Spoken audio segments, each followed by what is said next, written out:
भरतपुर नाम के गांव में मनीष अपनी पत्नी रेखा और 2 बच्चों बंटू और चिंकी के साथ रहता था। मनीष अपना एक छोटा सा ढाबा चलाता था। मनीष बड़ा ही लजीज खाना बनाकर बेचता था, जिससे उसका ढाबा ठीक ठाक चलता था। वाह यार मनीष, क्या लाजवाब खाना है। तुझे पता है, इतना स्वादिष्ट पालक पनीर मेरी माँ भी बनाया करती थी यार। सच में मनीष भाई, मजा आ रहा है। उसके ढाबे पर उसके गांव के और आसपास के गांव के लोग खाना खाने आते रहते थे। लेकिन अब जुलाई का महीना शुरू हो चुका था। उसका ढाबा कच्चा बना हुआ था, जिस कारण बरसात के समय में वहाँ पानी टपकना शुरू हो जाता था और इसलिए बरसात में उसका धंधा मंदा पड़ जाता था। उसके ढाबे पर कम ग्राहक आने लगते हैं। बाहर बारिश जोरों पर थी। हे भगवान, पिछले 2 हफ्ते से बहुत ही कम ग्राहक आए हैं ढाबे पर। अगर ऐसे ही चलता रहा तो कैसे काम चलेगा। कहीं ऐसा ना हो कि फिर मुझे अपना ढाबा बंद करना पड़े। आप चिंता मत कीजिए जी, ऊपर वाला सब ठीक कर देगा। बारिश में लोगों को आने में थोड़ी दिक्कत तो होती है, ऊपर से ढाबे में पानी भी टपकता है, शायद इसलिए। अच्छा चलिए, आज मैं भी आपके साथ चलती हूँ ढाबे पर। वो दोनों ढाबे पर चले जाते हैं। उस रोज भी खाना बनाते हैं, लेकिन उस रोज भी बारिश के चलते कोई नहीं आता। लगता है आज भी ये सारा गरीबों में बांटना पड़ेगा। कोई ग्राहक नहीं आया। उस रोज भी वो सारा खाना गरीबों में बांट आते हैं। ऐसे दिन बीतते हैं।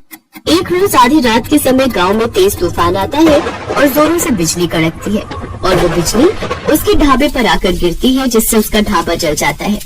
ये क्या हो गया रेखा, अब मैं क्या करूँगा। मेरी तो रोजी रोटी ही छिन गई। मेरे भी कुछ समझ में नहीं आ रहा जी, लेकिन आप ज्यादा टेंशन मत लीजिए, नहीं तो आपका बीपी बढ़ जाएगा। दिन ब दिन बारिश बढ़ती जा रही थी और मनीष उसी बारिश में काम ढूंढने निकलता है, लेकिन उसे कहीं भी काम नहीं मिलता। उल्टा सारा दिन बारिश में भीगने के कारण उसे सर्दी लग जाती है। अब जैसे तैसे वो अपने दिन काट रहे थे। फिर एक रोज रेखा का मुंह बोला भाई माधव उनके घर आता है। अरे जीजा जी, इतनी बारिश में रोज रोज काम ढूंढने निकलते हो, बेकार में परेशान होते हो। इससे तो अच्छा ये होगा कि आप मेरे साथ चलो और मेरी दुकान पर काम करो। वैसे भी मेरा आदमी अपने गाँव गया हुआ है और मैं आपको महीने के आखिर में तनख्वाह दे दिया करूंगा। क्यों दे दी, ठीक कहा ना मैंने? हाँ, माधव बिल्कुल ठीक कह रहे हैं जी। वैसे भी अपने पास और कोई काम तो है नहीं अब, तब तक यही काम कर लो आप। अच्छा ठीक है माधव, तुम कहते हो तो मैं यही कर लेता हूँ। वैसे भी घर खर्च तो चलाना ही है ना। अब मनीष माधव की दुकान पर काम करने लगता है। वो बिना 1 मिनट भी आराम किए सारा दिन मेहनत करता, अनाज की बोरियों को ट्रकों से उतारता और दुकान के अंदर का सारा काम संभालता। लेकिन जैसे ही महीना पूरा होने को आता है, तभी तनख्वाह देने के नाम पर वो टाल मटोली करने लगता है। तनख्वाह? कैसे तनख्वाह जीजा जी? ये तुम कैसी बातें कर रहे हो माधव? तुम्ही ने तो उस रोज रेखा के सामने कहा था कि महीने के आखिर में तुम मुझे तनख्वाह दोगे। नहीं नहीं, ऐसा कुछ नहीं है। आपको काम की जरूरत थी, मैं जानता हूँ, लेकिन मैं आपको यहाँ पर काम करने नहीं, मदद करने के लिए बुलाता था। और मदद करने के लिए भी कोई पैसे लेता है क्या? ये तुमने मेरे साथ ठीक नहीं किया माधव, मैं तुम्हें देख लूंगा। अरे जाओ जाओ, बड़े आए मुझे सबक सिखाने वाले। मनीष दुखी मन से घर आ जाता है। आ गए आप? आज तो महीने का आखिर है, आज तो आपको तनख्वाह भी मिल गई होगी। तो पापा, फिर तो आप कल ही मेरे स्कूल की फीस भर दीजिए। आपको पता है मेरी टीचर मुझे रोज रोज फीस के लिए टोकती है। ये सुनते ही मनीष की आंखों में आंसू आ जाते हैं। मेरा नसीब न जाने कैसा है रेखा, जो मेरे साथ कुछ भी अच्छा नहीं हो रहा। आप रो क्यों रहे हैं? ठीक से बताइए ना क्या बात है। फिर मनीष उसे सारी बात बताता है। हे राम, वो इतना बड़ा मक्कार निकलेगा मैंने कभी नहीं सोचा था। छी, उसे तो भाई कहते हुए भी शर्म आ रही है मुझे। फिर कुछ दिनों तक जैसे तैसे वो दूसरी जगह नौकरी की तलाश में जाता है। तब जाकर उसे एक बड़ी कोठी में ड्राइवर की नौकरी का काम मिल जाता है, जहाँ उसे महीने के 10,000 रुपए तनख्वाह के रूप में मिलते हैं। लेकिन उससे वो ड्राइवरी के अलावा अपने घर के काम भी लेते और इसी के सहारे अपना घर खर्च चलाता है। ऐसे ही एक शाम जब मनीष काम से घर लौट रहा होता है, तभी उसकी नजर सड़क किनारे गिरे हुए बच्चे पर जाती है, जो कि लगातार मदद की गुहार लगा रहा था। कोई मेरी मदद करो। ये तो किसी बच्चे की आवाज आ रही है। मनीष जल्दी से उसे पास के डॉक्टर के पास ले जाता है और उसका इलाज करवाता है। एक जमींदार का बेटा होने के बावजूद भी किसी ने मेरी जान नहीं बचाई, क्योंकि शायद कोई भी रोड एक्सीडेंट के लफड़े में नहीं पड़ना चाहता। लेकिन आपने बिना कुछ सोचे समझे मेरी जान बचाई। आपका बहुत बहुत धन्यवाद मनीष काका। अरे इसमें धन्यवाद कैसा, तेरी जगह अगर मेरा बेटा होता तो क्या मैं उसकी जान नहीं बचाता? उधर जैसे ये बात जमींदार को पता चली, वो दौड़ा दौड़ा आया और उसने वीरेन को गले से लगा लिया। तेरा बहुत बहुत शुक्रिया मनीष, अगर आज तू ना होता तो पता नहीं मेरे बेटे का क्या होता। ये ले मनीष, इसे मेरी तरफ से इनाम समझ कर रख ले। ये आप क्या कह रहे हैं जमींदार साहब? मुझे इन पैसों की कोई जरूरत नहीं है। रख लो मनीष, तुमने मेरे जान से प्यारे बेटे को बचाया है, तो उसके आगे तो ये सब कुछ भी नहीं है। मनीष जब घर आकर देखता है तो वो पूरे 5 लाख रुपए होते हैं। ये देख वो बहुत खुश होता है। अब वो जल्द ही सड़क किनारे अपनी जमीन पर खुद का पक्का ढाबा खोल लेता है। सड़क किनारे होने से अब उसकी और भी ज्यादा कमाई होने लगती है।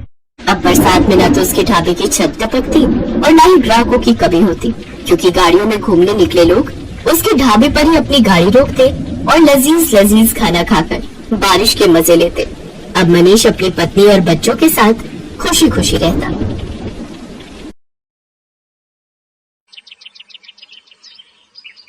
बेलापुर गांव में आत्माराम और उसकी पत्नी गायत्री रहते थे। गायत्री चाय की बड़ी ही शौकीन थी।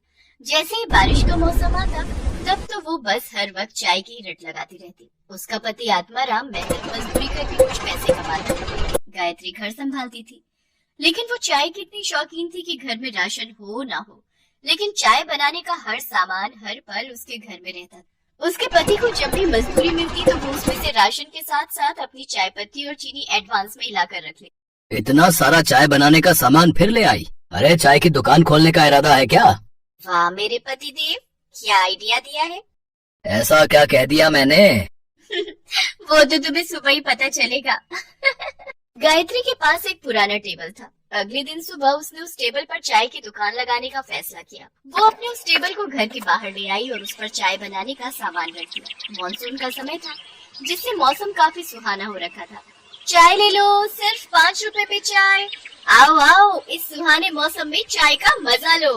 कुछ ही देर में उसके पास चाय पीने के लिए लोग आने लगे। ठंडी ठंडी हवा, मानसून का महीना, सुहाना मौसम और ऊपर से अदरक इलायची मसालों वाली चाय। बहन जी, एक कप मुझे भी देना। ऐसे ही देखते सुबह से दोपहर हो गई। आत्माराम गुस्से में बड़बड़ाता हुआ बाहर आया। सारा दिन बस लोगों को चाय ही पिलाती रहोगी या घर में खाना भी बनाओगी? हाँ तो कौन सी आफत आ रही है? दिख नहीं रहा बीवी बिजनेस कर रही है, खुद ही जाकर बना लो खाना। लेकिन मेरी माँ, बनाऊं किसमें? चूल्हा तो तुम हथिया कर बैठी हो। अरे हाँ, मैं तो भूल ही गई थी। अच्छा, आज मेरा काम का पहला दिन है, परेशान मत करो। खाना अब सीधा रात को ही खाना, तब तक इस चाय से ही काम चलाओ। लो, एक कप चाय पियो। नहीं पीनी है तुम्हारी चाय। हे भगवान, मैं क्या करूं इस औरत का? काश कि कोई चाय देने वाला पेड़ होता जो सारा दिन बस चाय ही देता रहता। शाम को जब ग्राहक आने बंद हो गए तो गायत्री ने चूल्हा अंदर ले जाकर रख दिया और उसमें खाना बनाने लगी। साथ ही उसने चाय के पतीले में बची हुई थोड़ी सी चाय को अपने घर के आंगन में लगे पेड़ की जड़ों में डाल दिया। सुबह जब गायत्री आंगन में झाड़ू लगा रही थी तो उसकी नजर उस पेड़ पर गई। अरे, एक रात में इस पेड़ पर इतने फल कैसे लग गए? कल रात तक तो इसमें कुछ भी नहीं था। तभी वहाँ आत्माराम भी आ गया। हाँ, इसमें तो बहुत सारे फल लगे हैं, चलो एक तोड़ कर देखते हैं। आत्माराम ने फल तोड़ा तो उस फल में से चाय निकली। इस फल में चाय? भला ये कैसे हो सकता है? हाँ, चाय, क्योंकि मैं एक जादुई पेड़ हूँ। कल तुमने मेरी जड़ में चाय डाली थी, इसलिए अब तुम्हें हर रोज चाय मिलेगी। तुम जितनी चाहो उतनी चाय के फल मुझसे तोड़ सकते हो। वाह, ये तो बहुत ही अच्छा हुआ। अब हम बिना लागत लगाए ही लोगों को मुफ्त की चाय बेचेंगे और खूब मुनाफा कमाएंगे।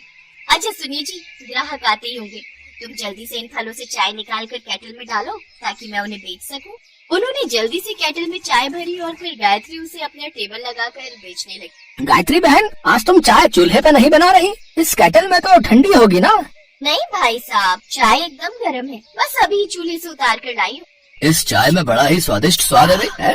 अब गायत्री के ग्राहक और भी बढ़ गए, क्योंकि जो स्वाद उस पेड़ की चाय का था वैसा स्वाद उन्हें और कहीं नहीं मिला। गायत्री अब खूब मुनाफा कमाने लगी। वो हर रोज सुबह फल तोड़ती और उसमें से चाय निकाल कर लोगों को बेचती।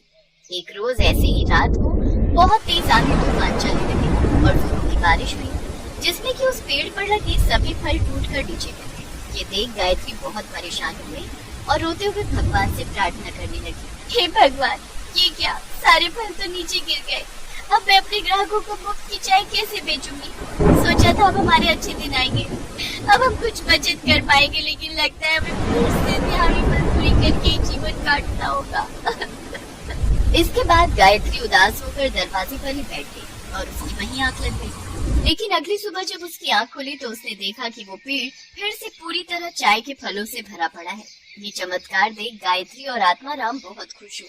फिर बारिश के मौसम में भी गायत्री स्टॉल लगाकर चाय बेचती। अब तो भरी बारिश में भी लोग उनके यहाँ चाय का स्वाद चखने जरूर आते। उन्हें उस पेड़ की चाय की लत जो लग गई। आत्माराम ने भी अब मजदूरी छोड़ दी और वो भी अब अपनी पत्नी का हाथ बटाने लगा। उन्हें अब बिना लागत की चाय बेचकर खूब मुनाफा होने लगा और अब उनकी गरीबी के दिन दूर होते गए।